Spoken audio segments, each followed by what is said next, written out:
জানিয়ে দেব আজকের পশ্চিমবঙ্গ ও দেশ বিদেশের সবথেকে বড় গুরুত্বপূর্ণ 30টি তাজা সংবাদ। খবরের শুরুতেই জানিয়ে দেব সংবাদ শিরোনাম, পরে থাকবে বিস্তারিত।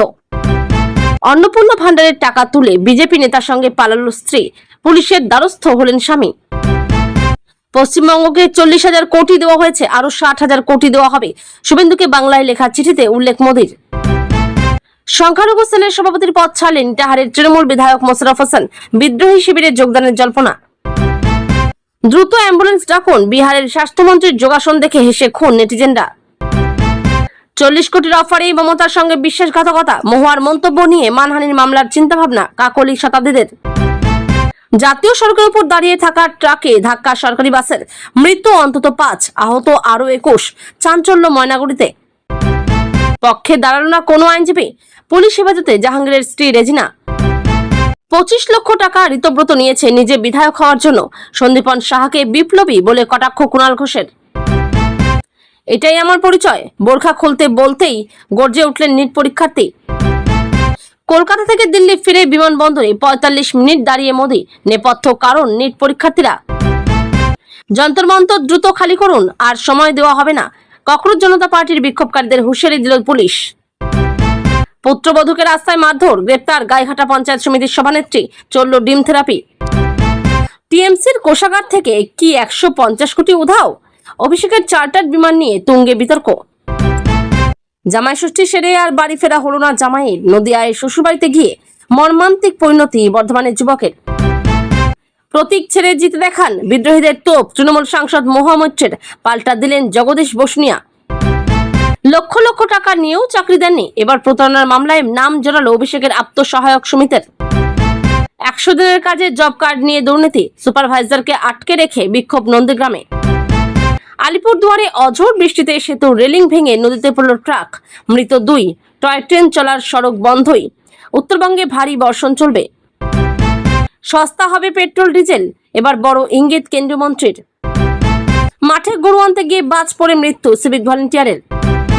ক্ষণিকের বৃষ্টিতে চরমে দুর্ভোগ, মহেশতলায় পিলার ভেঙে পা কাটা গেল ব্যক্তির, চিনার পার্কে ডুবলো অ্যাপ ক্যাব। খড়গপুরে দিনে দুপুরে টাকা ছিনতাইয়ের চেষ্টা, চলল এলোপাথারি গুলি। 1.5 মাস নিখোঁজ থাকা তৃণমূল নেতাকে খুঁজে বের করে গণপিটুনি জনতার। দ্বিতীয়বারও নিট ইউজি পরীক্ষার প্রশ্ন ফাঁস, কিউআর কোড এ 30,000 টাকা দিলেই ভিডিও কল, আর তারপরই আসল খেলা।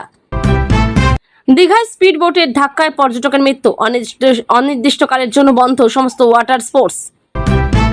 মোটর বাইক পার্কিং নিয়ে বচসা, প্রতিবেশীর ছুরির কোপে মৃত্যু তরুণী, হাসপাতালে লড়ছেন তার স্বামী। রাজ্যবাসীর জন্য সুখবর, 125 দিনের কাজ কবে থেকে, দিনক্ষণ ঘোষণা করলেন মন্ত্রী দিলীপ ঘোষ। তোলাবাজি থেকে হুমকি, অভিযুক্ত তৃণমূল নেতাকে ডিম স্নান করালো ক্ষুব্ধ জনতা, প্রকাশ্যে ভিডিও। তামিলনাড়ুর কারখানায় গ্যাস লিক, মৃত্যু অন্তত 7 জনের, হাসপাতালে ভর্তি 65 জনের বেশি, তদন্ত কমিটি তৈরির নির্দেশ। ময়নাগুড়ির দুর্ঘটনায় শোক প্রকাশ অভিষেকের, মৃতদের পরিবারকে সমবেদনা জানিয়ে এক্সপোস্ট তৃণমূল সাংসদের। এতক্ষণ শুনছিলেন সংবাদ শিরোনাম, এখন আসছি বিস্তারিত খবরে। সরকারি প্রকল্পের টাকা তুলতে গিয়ে কি সত্যি ঘর ভাঙলো এক পরিবারের? অন্নপূর্ণা ভান্ডার প্রকল্পের টাকা তোলার নাম করে বাড়ি থেকে বেরিয়ে নিখোঁজ হওয়ার ঘটনায় কোচবিহারের শীতলকুচি এলাকায় ছড়িয়েছে ব্যাপক চাঞ্চল্য। অভিযোগের তীর স্থানীয় এক বিজেপি নেতার দিকে। হরেকৃষ্ণ বর্মন নামে এক বিশেষ চাহিদা সম্পন্ন যুবকের অভিযোগ, গত কয়েকদিন আগে তার স্ত্রী অন্নপূর্ণা ভান্ডার প্রকল্পে 3,000 টাকা তোলার নাম করে শীতলকুচি বাজার যান। এরপর থেকেই তার আর কোনো খোঁজ নেই। হরেকৃষ্ণ দাবি, ঘটনার পর তিনি জানতে পেরেছেন যে পাশের গ্রামের বিজেপির বুথ সভাপতি নিতাই দাসের সঙ্গেই তার স্ত্রী পালিয়ে গিয়েছেন। এমনকি যাওয়ার সময় পরিবারের পুরনো সাইকেলটিও ওই বাজারে 500 টাকায় বিক্রি করে দেওয়া হয়েছে বলেও অভিযোগ। স্থানীয় সূত্রে খবর, হরেকৃষ্ণ ও তার স্ত্রীর দাম্পত্য জীবনে অশান্তির ছায়া ছিল বেশ কিছুদিন ধরেই। ওই বিজেপি নেতার সঙ্গে তার স্ত্রীর বিবাহ বহির্ভূত সম্পর্ক রয়েছে বলে হরেকৃষ্ণ বহু আগে থেকেই সন্দেহ করতেন। এমনকি বিষয়টি শ্বশুরবাড়ির লোকজনকে জানিয়েও কোনো সুরাহা পাননি তিনি। রাজ্যে নতুন সরকারের অন্নপূর্ণা ভান্ডার প্রকল্পের ঘোষণা এবং প্রকল্পের টাকা পাওয়ার পর থেকেই এমন ঘটনা ঘটল বলে দাবি স্থানীয়দের। স্ত্রী এবং নিজের 2 সন্তানকে ফিরে পাওয়ার জন্য শীতলকুচি থানায় একটি নিখোঁজ ডায়েরি করেছেন হরেকৃষ্ণ। একদিকে নিজের পরিবার ফিরে পাওয়ার লড়াই, অন্যদিকে রাজনৈতিক নেতাকে জড়িয়ে এমন অভিযোগ, সব মিলিয়ে শোরগোল পড়ে গিয়েছে এলাকায়। তবে এ বিষয়ে বিজেপির স্থানীয় নেতৃত্ব কোনো মন্তব্য করতে রাজি হননি। তাদের দাবি, এটি একান্তই একটি পারিবারিক বিষয়, যার সঙ্গে দলের কোনো সম্পর্ক নেই। পুলিশ জানিয়েছে নিখোঁজ ডায়েরির ভিত্তিতেই ঘটনার তদন্ত শুরু হয়েছে এবং মহিলার সন্ধান চালানো হচ্ছে। লিখেছেন, কেন্দ্রীয় সরকার রাজ্যকে সম্ভাব্য সব রকম সাহায্য করবে। জল জীবন মিশন এবং পরিকাঠামো সম্পর্কিত কাজ সহ অতীতের আটকে থাকা উন্নয়নমূলক কাজগুলিকে ত্বরান্বিত করতে প্রায় 40,000 কোটি টাকা দেওয়া হয়েছে। পশ্চিমবঙ্গ দিবস উপলক্ষে রাজ্যের জনগণকে শুভেচ্ছা জানিয়ে রাজ্যের উন্নয়ন ও সমৃদ্ধির লক্ষ্যে এক আবেগঘন বার্তা পাঠালেন প্রধানমন্ত্রী নরেন্দ্র মোদী। রাজ্যের মুখ্যমন্ত্রী শুভেন্দু অধিকারীর উদ্দেশ্যে পাঠানো 5 পাতার চিঠিতে প্রধানমন্ত্রী পশ্চিমবঙ্গের ঐতিহাসিক গুরুত্ব, সাংস্কৃতিক ঐতিহ্য এবং ভবিষ্যৎ উন্নয়নের সম্ভাবনার কথা তুলে ধরেন। সেই চিঠির জন্য প্রধানমন্ত্রীর প্রতি গভীর কৃতজ্ঞতা ও ধন্যবাদ জ্ঞাপন করেছেন শুভেন্দু। এই চিঠিতে মোদী জানিয়েছেন, মাত্র 1.5 মাসের ব্যবধানে পশ্চিমবঙ্গকে কত পরিমাণ অর্থ দেওয়া হয়েছে এবং কত অর্থ দেওয়া হবে। মোদী লিখেছেন, কেন্দ্রীয় সরকার রাজ্যকে সম্ভাব্য সব রকম সাহায্য করবে। জল জীবন মিশন এবং পরিকাঠামো সম্পর্কিত কাজ সহ অতীতের আটকে থাকা উন্নয়নমূলক কাজগুলিকে ত্বরান্বিত করতে প্রায় 40,000 কোটি টাকা দেওয়া হয়েছে।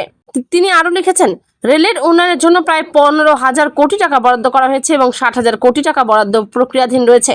চিঠিতে প্রধানমন্ত্রী পশ্চিমবঙ্গ দিবসের ঐতিহাসিক গুরুত্বের উপর বিশেষভাবে আলোকপাত করেছেন। তিনি উল্লেখ করেন, 1947 সালের 20 জুন গণতান্ত্রিক সিদ্ধান্তের মাধ্যমে ভারতের মানচিত্রে পশ্চিমবঙ্গের অস্তিত্ব নিশ্চিত হয়। শ্যামাপ্রসাদ মুখোপাধ্যায়ের দূরদর্শী নেতৃত্ব এবং বাংলার মানুষের দৃঢ় সংকল্পের ফলে এই ভূখণ্ড ভারতীয় স্বাধীন ভারতের অবিচ্ছেদ্য অংশ হিসেবে আত্মপ্রকাশ করে। প্রধানমন্ত্রী আরও স্মরণ করিয়ে দেন যে 19বিংশ শতাব্দীর নবজাগরণের কেন্দ্রস্থল ছিল পশ্চিমবাংলা। সমাজ সংস্কার, শিক্ষা, বিজ্ঞান, সাহিত্য ও দর্শনের ক্ষেত্রে বাংলার অবদান সমগ্র দেশকে সমৃদ্ধ করেছে। স্বাধীনতা আন্দোলনের সময় বন্দে মাতরম ধ্বনি বাংলার মাটি থেকেই সমগ্র দেশের মানুষকে অনুপ্রাণিত করেছিল বলেও তিনি উল্লেখ করেন। চিঠিতে পশ্চিমবঙ্গের সম্ভাবনাময় বিভিন্ন ক্ষেত্রের কথাও তুলে ধরেন প্রধানমন্ত্রী। তার মতে, মৎস্য চাষ, খাদ্য প্রক্রিয়াকরণ শিল্প, বন্দর কেন্দ্রিক অর্থনীতি, বস্ত্রশিল্প, পর্যটন এবং ডিজিটাল অর্থনীতির ক্ষেত্রে পশ্চিমবঙ্গ আগামী দিনে দেশের অন্যতম অগ্রণী রাজ্যে পরিণত হতে পারে। কলকাতাকে ঐতিহ্য ও আধুনিকতার সমন্বয়ে এশিয়ার অন্যতম সেরা মহানগর হিসেবে গড়ে তোলার লক্ষ্যেও গুরুত্ব আরোপ করেছেন তিনি।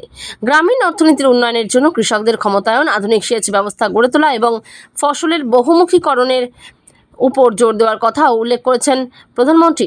তার মতে, কৃষি ও গ্রামীণ উন্নয়নে পশ্চিমবঙ্গের সামগ্রিক অগ্রগতির অন্যতম প্রধান ভিত্তি হতে পারে। চিঠির শেষাংশে প্রধানমন্ত্রী 2047 সালের মধ্যে বিকশিত ভারত গড়ার লক্ষ্যে দেশের 140 কোটি মানুষের সম্মিলিত প্রচেষ্টার আহ্বান জানান। তিনি পশ্চিমবঙ্গের জন্য আগামী কয়েক বছর এবং 1 দশকের একটি সুস্পষ্ট ও বাস্তব ভিত্তিক উন্নয়ন পরিকল্পনা গ্রহণের পরামর্শ দেন। প্রধানমন্ত্রীর এই বার্তাকে স্বাগত জানিয়ে শুভেন্দু অধিকারী বলেন, পশ্চিমবঙ্গের মানুষ উন্নয়ন, সুশাসন এবং স্বচ্ছ প্রশাসন প্রত্যাশা করে। মহিলাদের জন্য বিনামূল্যে বাস পরিষেবা, অন্নপূর্ণা যোজনা এবং আয়ুষ্মান ভারতের মতো জনকল্যাণমূলক প্রকল্প মানুষের জীবনযাত্রার মান উন্নয়নে গুরুত্বপূর্ণ ভূমিকা পালন করবে বলে তিনি মন্তব্য করেন। পাশাপাশি উত্তরবঙ্গের গোর্খা সম্প্রদায়ের দীর্ঘদিনের সমস্যার শান্তিপূর্ণ সমাধান এবং সীমান্ত নিরাপত্তা জোরদারের বিষয়ে একসঙ্গে কাজ করার আশা ব্যক্ত করেন। পাল্টা প্রধানমন্ত্রীকে ধন্যবাদ জানিয়ে এক বিবৃতিতে শুভেন্দু বলেন, পশ্চিমবঙ্গের উন্নয়ন, অগ্রগতি ও সমৃদ্ধির লক্ষ্যে মাননীয় প্রধানমন্ত্রীর এই ভরসা, অনুপ্রেরণা, উৎসাহ এবং অবিচল সমর্থন আমাদের সকলকে নতুন উদ্যমে কাজ করার শক্তি যোগায়। পশ্চিমবঙ্গের মানুষের পক্ষ থেকে আমি তার প্রতি আন্তরিক কৃতজ্ঞতা ও ধন্যবাদ জানাই। তিনি আরও বলেন, রাজ্যের উজ্জ্বল ভবিষ্যৎ গড়ে তুলতে কেন্দ্র ও রাজ্যের সমন্বিত প্রচেষ্টা অত্যন্ত গুরুত্বপূর্ণ এবং সেই লক্ষ্যেই সকলকে একযোগে কাজ করতে হবে। দলের একাধিক প্রবীণ ও অভিজ্ঞ সংখ্যালঘু নেতাকে পিছনে ফেলে মাত্র 30 বছর বয়সেই মোশাররফ হোসেন সংখ্যালঘু সেলের রাজ্য সভাপতির দায়িত্ব পান। তৃণমূলের সংখ্যালঘু সেলের রাজ্য সভাপতির পদ ছাড়ার ঘোষণা করে রাজনৈতিক মহলে জোর চর্চার জন্ম দিলেন ইটাহারের বিধায়ক মোশাররফ হোসেন। তার এই সিদ্ধান্ত ঘিরে তৃণমূলের অন্দরেই শুরু হয়েছে নানা জল্পনা। রাজনৈতিক মহলের একাংশের মতে, সোমবার বিধানসভার বাজেট অধিবেশনের দিন তাকে বিরোধী দলনেতা ঋতব্রত বন্দ্যোপাধ্যায়ের শিবিরে দেখা যেতে পারে। পদত্যাগের কারণ ব্যাখ্যা করতে গিয়ে মোশাররফ বলেন, কয়েকদিন আগে সংবাদ মাধ্যমের খবরে জানতে পারি আমাকে তৃণমূলের সংখ্যালঘু সেলের রাজ্য সভাপতি করা হয়েছে, কিন্তু এ বিষয়ে আমি কোনো সরকারি চিঠি পাইনি, তাই আমিও মৌখিকভাবেই ওই পদ ছাড়ার কথা জানিয়েছি। যদি চিঠি পেতাম তাহলে লিখিতভাবে পদত্যাগপত্র জমা দিতাম। এবারের বিধানসভা নির্বাচনে ইটাহার কেন্দ্র থেকে দ্বিতীয়বারের জন্য তৃণমূলের টিকিটে জয়ী হয়েছেন মোশাররফ। দলের তরুণ মুখ হিসেবে গত কয়েক বছরে তার উত্থান ছিল অত্যন্ত দ্রুত। রাজনৈতিক মহলে দীর্ঘদিন ধরে আলোচনা ছিল, তৃণমূলের সংখ্যালঘু সংগঠনের মধ্যে মোশাররফের উত্থান অনেকটাই উল্কা গতিতে হয়েছে। 2021 সালের বিধানসভা নির্বাচনে প্রবীণ নেতা অমল আচার্যের পরিবর্তে ইটাহার কেন্দ্রে মোশাররফকে প্রার্থী করেছিল তৃণমূল। নির্বাচনে জয়ের পর বিধানসভায় তার বক্তব্য এবং সাংগঠনিক সক্রিয়তা দলের শীর্ষ নেতৃত্বের নজর কাড়ে। বিশেষ করে তৎকালীন মুখ্যমন্ত্রী মমতা বন্দ্যোপাধ্যায় এবং দলের সর্বভারতীয় সাধারণ সম্পাদক অভিষেক বন্দ্যোপাধ্যায়ের ঘনিষ্ঠ বলেই তাকে মনে করা হতো। দলের একাধিক প্রবীণ ও অভিজ্ঞ সংখ্যালঘু নেতাকে পিছনে ফেলে মাত্র 30 বছর বয়সে তিনি সংখ্যালঘু সেলের রাজ্য সভাপতির দায়িত্ব পান। পাশাপাশি তাকে সংখ্যালঘু বিত্ত নিগমের চেয়ারম্যান পদও দেওয়া হয়। ফলে সংগঠনের মধ্যে তার গুরুত্ব দ্রুত বৃদ্ধি পেয়েছিল। সেই মোশাররফের পদত্যাগ এবং বিদ্রোহী শিবিরের যোগ দেওয়ার ইঙ্গিত তৃণমূল নেতৃত্বের কাছে অস্বস্তির কারণ হয়ে উঠেছে বলেই মনে করছে রাজনৈতিক মহল। বিশেষ করে সংখ্যালঘু ভোট ব্যাংককে ঘিরে যখন রাজ্যের রাজনীতি নতুন সমীকরণের দিকে এগোচ্ছে, তখন মোশাররফের এই পদক্ষেপ তৃণমূলের কাছে বড় ধাক্কা হতে পারে বলে মত রাজনৈতিক পর্যবেক্ষকদের একাংশের। সোমবারের বাজেট অধিবেশনে মোশাররফের রাজনৈতিক অবস্থান নিয়ে দীর্ঘদিনের জল্পনার অবসান হতে পারে বলেই মনে করা হচ্ছে। রাজনীতিতে পা রেখেই বিহারের স্বাস্থ্যমন্ত্রী হয়েছেন নীতিশ পুত্র নিশান্ত কুমার। যদিও তার নিজের স্বাস্থ্য নিয়ে সোশ্যাল মিডিয়ায় চর্চা কম নেই। কখনো বাবার গায়ে এলিয়ে পড়ে যাওয়া তো কখনো চেয়ারে বসে ঢুলতে থাকা নিশান্তকে এবার দেখা গেল যোগ অনুশীলন করতে। যোগাসনরত স্বাস্থ্য মন্ত্রীর কাণ্ড দেখে হেসেই খুন নেটিজেনরা। কেউ বলছেন দ্রুত অ্যাম্বুলেন্স ডাকুন, তো কারো কটাক্ষ যোগ করতে গিয়ে বিয়োগ না হয়ে যান। বিশ্ব যোগ দিবস উপলক্ষে রবিবার যোগাসনে মেতেছে গোটা দেশ। কন্যাকুমারী থেকে লাদাখ, অরুণাচল প্রদেশ থেকে গুজরাট পর্যন্ত দেশের প্রতিটি প্রান্তের মানুষ যোগ দিয়েছেন এই উৎসবে। বঙ্গ সফরে এসে রোডে যোগাসন করেছেন খোদ প্রধানমন্ত্রী নরেন্দ্র মোদী। বাদ ছিল না প্রতিবেশী রাজ্য বিহারও। সেখানে পাটনার পাটলিপুত্র স্পোর্টস কমপ্লেক্সের সরকারি উদ্যোগে আয়োজিত হয়েছিল যোগ দিবস। মুখ্যমন্ত্রী সম্রাট চৌধুরীর পাশে যোগাসন করছিলেন নিশান্ত বলেন, আমি মুখ্যমন্ত্রীর কাছে আবেদন করেছি যোগাসনকে স্কুল ও কলেজের পাঠ্যক্রমের অন্তর্ভুক্ত করা হোক। তবে আসন করতে গিয়ে বেহাল অবস্থা হয় নিশান্তের। এলোপাথারি হাত পা ছোড়াতো, কখনো টাল খেয়ে পড়ে যাওয়ার জোগাড় হন নিশান্ত। ডান হাত তুলতে বলা হলে তিনি বাঁ হাত তুলে বসেন। কোমর নিচের দিকে ঝোঁকাতে বললে ভ্যাবাচাকা খেয়ে চুপচাপ দাঁড়িয়ে থাকতে দেখা যায় তাকে। কখনো আবার বেসামাল হয়ে মুখ্যমন্ত্রীর আসনের উপর পড়ে যাওয়ার পরিস্থিতি তৈরি হয় তার। আসন করতে গিয়ে স্বাস্থ্যমন্ত্রীর এহেন কাণ্ড সোশ্যাল মিডিয়ায় ভাইরাল হতেই তাকে ঠাট্টা করতে শুরু করেন নেটিজেনরা। সোশ্যাল মিডিয়ায় এক নেটিজেন লিখেছেন, ওনাকে আগে গ্লুকোজ খাওয়ানো হোক। অন্য একজন লিখেছেন, উনি যোগ করে যোগাসনকে ধন্য করছেন। মজার ছলে একজন লিখেছেন, উনি হলেন পুষ্পা, ঝুঁকেগা নেহি। কেউ বলছেন দ্রুত অ্যাম্বুলেন্স ডাকুন, তো কারো কটাক্ষ যোগ করতে গিয়ে বিয়োগ না হয়ে যান। তবে নেটিজেনদের কটাক্ষকে বিশেষ গুরুত্ব দিতে নারাজ বিহারের স্বাস্থ্যমন্ত্রী।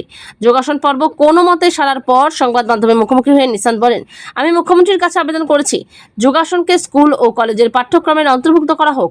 তবে বিষয়টা ঐচ্ছিকভাবে থাকবে। কেউ করতে চাইলে করবে, না চাইলে করবে না। এর জন্য নম্বরও থাকবে না। সম্প্রতি সমাজ মাধ্যমে মহুয়ার একটি পোস্ট থেকে বিতর্কের সূত্রপাত। তিনি দাবি করেছিলেন বিদ্রোহী সাংসদরা টাকার বিনিময়ে দল ছেড়েছেন। এনসিপিআইতে যোগ দেওয়ার জন্য অন্তত 40 কোটি টাকা করে নিয়েছেন। কৃষ্ণনগরের তৃণমূল সাংসদ মহুয়া মৈত্রের বিরুদ্ধে আইনি পদক্ষেপ করতে পারেন সদ্য তৃণমূল ছেড়ে ত্রিপুরার অখ্যাত দল এনসিপিআইতে যোগ দেওয়া সাংসদরা। কাকলি ঘোষ দস্তিদার, শতাব্দী রায়রা সম্প্রতি এ বিষয়ে ভার্চুয়াল মাধ্যমে একটি বৈঠকও করেছেন। সূত্রের খবর, সেখানে মহুয়ার বিরুদ্ধে পদক্ষেপ সংক্রান্ত আলোচনা হয়েছে। 20 জন সাংসদই ভার্চুয়াল বৈঠকে হাজির ছিলেন, দাবি করেছেন কাকলি। গত কয়েক সপ্তাহ ধরে তৃণমূল টালমাটাল। বিধানসভায় ঋতব্রত বন্দ্যোপাধ্যায়ের নেতৃত্বে ভাঙন ধরেছে তাদের পরিষদীয় দলে। তার পরপরই লোকসভার সাংসদদের একাংশ বিদ্রোহী হয়ে ওঠেন। দিল্লিতে গিয়ে লোকসভার স্পিকার ওম বিড়লার সঙ্গে তারা দেখা করেন এবং তৃণমূল ছাড়ার সিদ্ধান্তের কথা জানান। 28 জনের মধ্যে 20 জন সাংসদই তৃণমূল ছেড়ে যোগ দিয়েছেন এনসিপিআইতে। এই দল বিজেপির নেতৃত্বাধীন এনডিএ জোটের শরিক। মহুয়া তাদের দলে যাননি।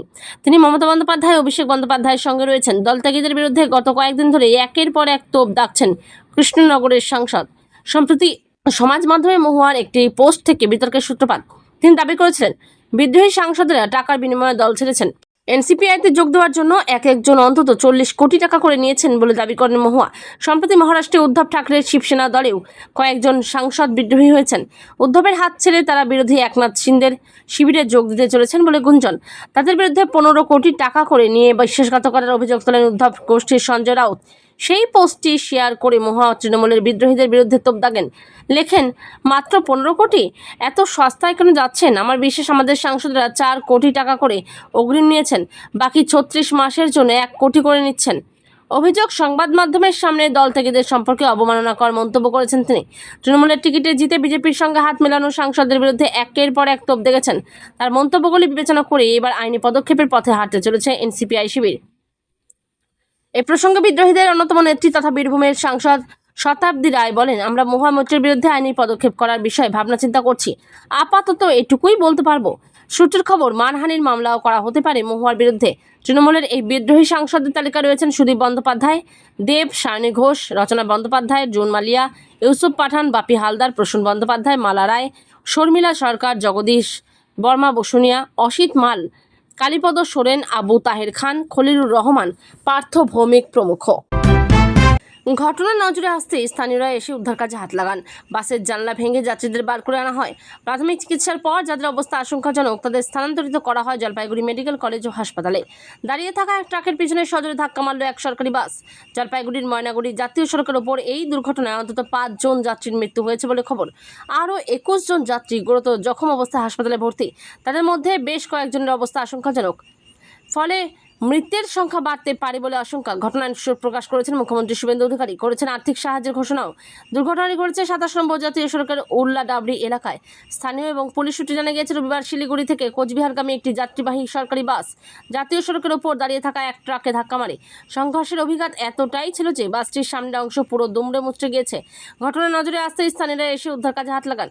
খবর দেওয়া হয় পুলিশ এবং দমকল বাহিনীকে। বাসের জানালা ভেঙে যাত্রীদের একে একে বার করে আনা হয়। আহতদের দ্রুত ময়নাগুড়ি গ্রামীণ হাসপাতালে নিয়ে যাওয়া হয়। প্রাথমিক চিকিৎসার পর যাদের অবস্থা আশঙ্কাজনক তাদের স্থানান্তরিত করা হয় জলপাইগুড়ি মেডিকেল কলেজ ও হাসপাতালে। সরকারি সূত্রে জানানো হয়েছে মৃতদের মধ্যে 2 জন ময়নাগুড়ির বাসিন্দা যমুনা রায় এবং সজল সরকার। বাকিদের মধ্যে রয়েছেন কোচবিহারের বাসিন্দা শুভঙ্কর শীল এবং শিলিগুড়ির পম্পা দাস সাহা। একজনের পরিচয় এখনো জানা যায়নি। কিভাবে দুর্ঘটনা ঘটলো তা এখনো স্পষ্ট নয়। পুলিশ গোটা বিষয় খতিয়ে দেখছে। বাসটি নিয়ন্ত্রণ হারিয়েছিল নাকি চালকের ভুলে দুর্ঘটনা তা তদন্ত করে দেখা হবে বলে জানিয়েছে পুলিশ। দুর্ঘটনার জেরে দীর্ঘক্ষণ ওই জাতীয় সড়কে যান চলাচল ব্যাহত হয়। কয়েক কিলোমিটার জুড়ে যানজটের সৃষ্টি হয়। পরে পুলিশ ও প্রশাসনের তৎপরতায় পরিস্থিতি স্বাভাবিক হয়। আহত ও মৃতদের পরিবারের সদস্যদের সুবিধার্থে জলপাইগুড়ি মেডিকেল কলেজ কর্তৃপক্ষ একটি হেল্প ডেস্ক চালু করেছে। হাসপাতালের বাইরে উদ্বেগে অপেক্ষা করছেন আহতদের আত্মীয় পরিজনেরা। ময়নাগুড়ির দুর্ঘটনায় শোক প্রকাশ করেছেন মুখ্যমন্ত্রী। এক্সপোস্ট লেখেন, দুর্ঘটনায় যারা প্রিয়জনদের হারালেন তাদের প্রতি গভীর সমবেদনা। আহত যাত্রীদের দ্রুত আরোগ্য কামনা করছি। রাজ্যের 2 মন্ত্রী নিশীথ প্রামাণিক এবং আনন্দময় বর্মনকে প্রশাসনের সঙ্গে সমন্বয় রেখে উদ্ধার এবং সহযোগিতা পৌঁছে দেওয়ার নির্দেশ দিয়েছেন শুভেন্দু। একই সঙ্গে আর্থিক সাহায্যের ঘোষণা করেছেন তিনি। মৃতদের পরিবার পিছু 5 লক্ষ টাকা সাহায্যের কথা জানিয়েছেন শুভেন্দু। এছাড়া গুরুতর আহতদের 1 লক্ষ এবং যাদের আঘাত তুলনামূলক কম তাদের 50,000 টাকা করে আর্থিক সাহায্য করা হবে। পুলিশের ওপর হামলার ঘটনায় স্বঘোষিত পুষ্পা জাহাঙ্গীর খানের স্ত্রী রেজিনা বিবি পুলিশ হেফাজতে। শনিবার তাকে গ্রেপ্তার করে ডায়মন্ড হারবার জেলার পুলিশ আদালতে তুললেন। তার পক্ষে সওয়াল করার জন্য কোনো আইনজীবী রাজি হননি। আদালত ধৃত রেজিনাকে 3 দিনের পুলিশ হেফাজতে রাখার নির্দেশ দিয়েছেন। শনিবার আদালতে হাজির করানো হয়েছিল তৃণমূলের প্রাক্তন বিধায়ক জাহাঙ্গীর খানকেও। তাকে 14 দিনের জেল হেফাজতের নির্দেশ দিয়েছেন বিচারক। পুষ্পার স্ত্রী রেজিনা শনিবার ধরা পড়তেই ডায়মন্ড হারবার এলাকায় সাধারণ মানুষের মধ্যে আনন্দ ধরা পড়ে। শেষ পর্যন্ত পুলিশের জালে বন্দি ফল তার স্বঘোষিত পুষ্পা জাহাঙ্গীর খানের স্ত্রী রেজিনা বিবি ওরফে সারিকা। দক্ষিণ 24 পরগনার উস্তি ও বিষ্ণুপুর থানার সীমানা লাগোয়া জুলপিয়া থেকে শনিবার তাকে গ্রেপ্তার করে ডায়মন্ড হারবার জেলা পুলিশ। বেশ কিছুদিন নিখোঁজ থাকার পর গাড়িতে রেজিনা বিবি পালানোর পরিকল্পনা করেছিলেন বলে পুলিশের প্রাথমিক অনুমান। গ্রেপ্তারের পর রেজিনাকে নিরাপত্তার স্বার্থে প্রথমে উস্তি থানায় এনে রাখা হয়। পরে তাকে ডায়মন্ড হারবার ACJM আদালতে তোলা হলে বিচারক আরিফ আহমেদ 3 দিনের পুলিশ হেফাজতের নির্দেশ দেন। ওই মহিলার বিরুদ্ধে অস্ত্র ও বিস্ফোরক আইন ছাড়াও বেআইনি জমায়েত, পুলিশ ও কেন্দ্রীয় বাহিনীর ওপর হামলার ছক করে জাহাঙ্গীরকে থানা থেকে ছাড়িয়ে নিয়ে যাওয়ার পরিকল্পনা পুলিশের গাড়ির উপর আক্রমণ সহ একাধিক ধারায় মামলা দায়ের করেছে পুলিশ। জাহাঙ্গীরের স্ত্রীকে আদালতে তোলা প্রশ্ন পেশ করা হলে বিচারক তাকে জিজ্ঞেস করেন রাজেশ হোসেন খান বলে কাউকে তিনি চেনেন কিনা। উত্তরে রেজিনা বিবি বলেন তিনি চেনেন না। এরপর বিচারক তাকে জিজ্ঞেস করেন তার পক্ষে কোনো উকিলবাবু আছেন কিনা। উত্তরে রেজিনা বলেন না, নেই। জাহাঙ্গীরের মতো তার স্ত্রীর পক্ষেও এদিন আদালতের কোনো আইনজীবী সওয়াল করেননি। তবে শেষ পর্যন্ত সরকারি লিগ্যাল এইডের এক আইনজীবী তার পক্ষে সওয়াল করেন।